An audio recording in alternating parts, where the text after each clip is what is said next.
The night before Christmas we enter our scene, in a year not too distant from now. There lies poor David, curled up like a bean, with sweat running from his brow. He tosses and turns as he looks at the clock. It is now 9:55, turning and tossing without any luck, waiting for Saint Nick to arrive.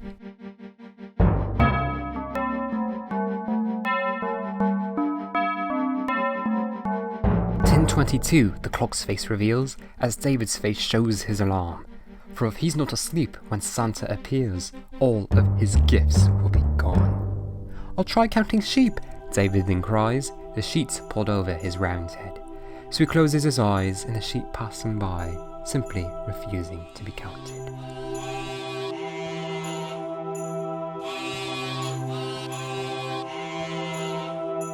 Drinking warm milk is next on his list to cure his Christmas insomnia.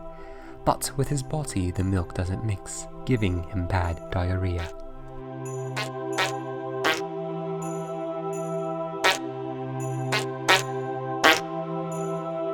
The big Honda's now on the 5, the other one just past 11, yet still not a wink of sleep arrives. David prays to E.T.A. Hoffman.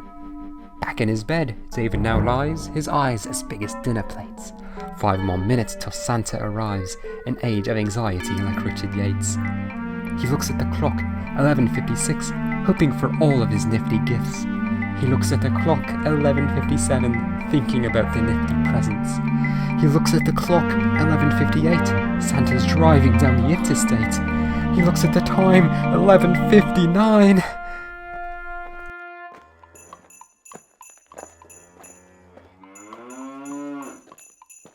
"Reindeer!" shouts David, jumping from his bed as he rushes down the stairs, thinking hopeful thoughts up in his head that maybe Saint Nick will be there. Jumping down 3 of the steps, David rounds the corner, but what is it that he finds next? That Santa is a goner. But it's not as terrible as it all seems, David comes to find, for when he takes a peek under the tree, he sees gifts of all sorts and kinds. He sees gidgets and gadgets and gizmos galore. He sees widgets and wadgets and whizmos and more. But the most interesting thing under the tree is not the various presents. The most interesting thing is a note tied with string in the handwriting of neither of his parents. So he opens it up, unfolding the note to see that it's signed with an SC. So he carefully looks over what Santa wrote, and here is what it reads. "Dearest David, I hope that you now see that your thoughts have merrily been misled. For Christmas isn't about the presents you receive, but the memories you make in your head.